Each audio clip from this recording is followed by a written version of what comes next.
अस्सलाम वालेकुम। वालेकुम अस्सलाम। सर कैसे हैं आप? खैरियत से हैं? अल्हम्दुलिल्लाह। आप सुनाओ, आप ठीक हो? जी जी सर, अल्हम्दुलिल्लाह सर, मैं भी ठीक हूँ। सर आप बहुत गहरी सोच में बैठे हैं। खैरियत है? कुछ परेशानी है?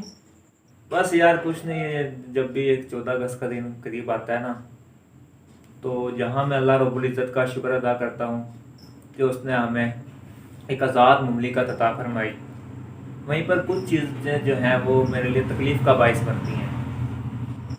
सर वो ऐसी कौन सी चीज़ है जिसको लिए आप इतने परेशान बैठे हैं?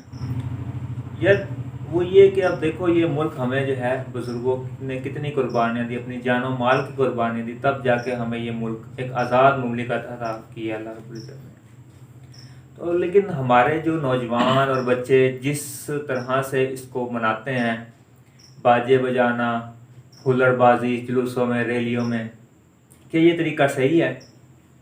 यानी हम लोग दूसरों को तकलीफ़ देकर और एक आज़ादी का जश्न मनाना, क्या ये तरीका ठीक है? कि आज़ादी तो अल्लाह रब्बुल इज़्ज़त की तरफ से एक नेमत हमें मिली है।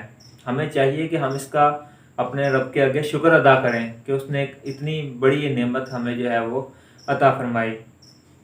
और ये जो झंडियाँ लगाते हैं, मैं तो इसको भी सही नहीं समझता, क्योंकि झंडियाँ, हम 14 अगस्त को झंडियाँ लगाते हैं और अगले ही दिन वो पता नहीं कहाँ पर किसी कूड़े में किसी के पाँव के नीचे वो आ रही होती हैं। जो है हमारी बेहुरमती है एक हमारे झंडे के साथ, कि हम वो झंडियाँ लगाकर और अगले दिन वो हमें जो है वो फर्श पर मिलें। सर झंडियाँ लगाना तो अपने वतन से मोहब्बत का के इजहार का एक तरीका है, तो क्या हमें झंडियाँ नहीं लगानी चाहिए? नहीं, लगाएं, झंडियाँ ज़रूर लगाएं, लेकिन अगर आप झंडियाँ लगा रहे हैं तो दो जिम्मेदारियां अपने सर लें। कि एक, आपने लगानी है 14 अगस्त को लगानी है, तो अगले दिन जो झंडी नीचे गिरी हो उसको उठाकर भी आपने ऊपर रखना है, क्योंकि ये झंडा जो है ना, इसके हकूक़ हैं हम पर, कि उसका हक ये है कि ये इसको कभी झुकने ना दिया जाए, कभी इसको ज़मीन पर ना गिरा जाए।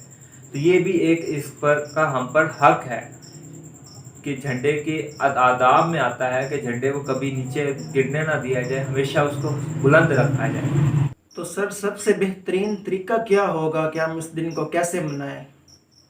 सुफियान, मिली नहीं है ये अर्ज़ पाक हमें तोहफे में, जो लाखों दीप बुझे तब ये चिराग जला।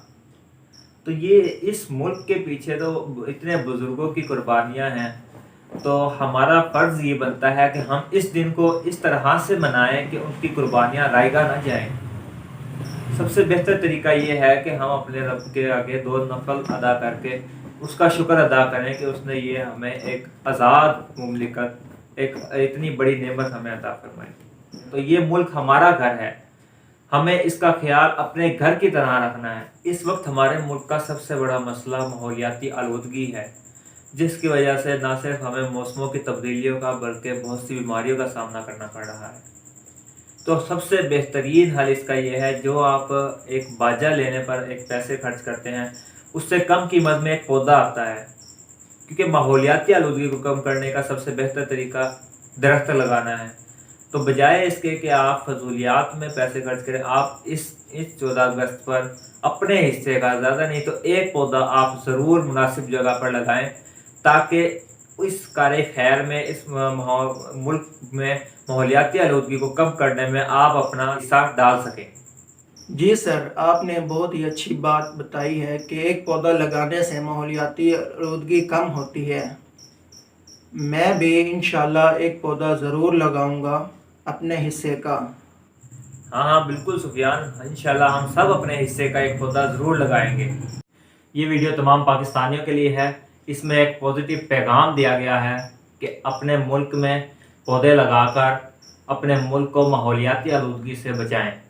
तो ये वीडियो ज़्यादा से ज़्यादा शेयर करें अपने दोस्तों के साथ, अपने रिश्तेदारों के साथ। और अगर आपको ये वीडियो पसंद आई हो तो इसको लाइक और कमेंट ज़रूर करें। और अगर आप हमारे चैनल पर नए हैं तो इस चैनल को सब्सक्राइब ज़रूर करें और बेल आइकन पर क्लिक करना हरगिज़ मत भूलें, ताकि हमारी हर नए आने वाली वीडियो आप तक आसानी पहुंच सके। पाकिस्तान जिंदाबाद।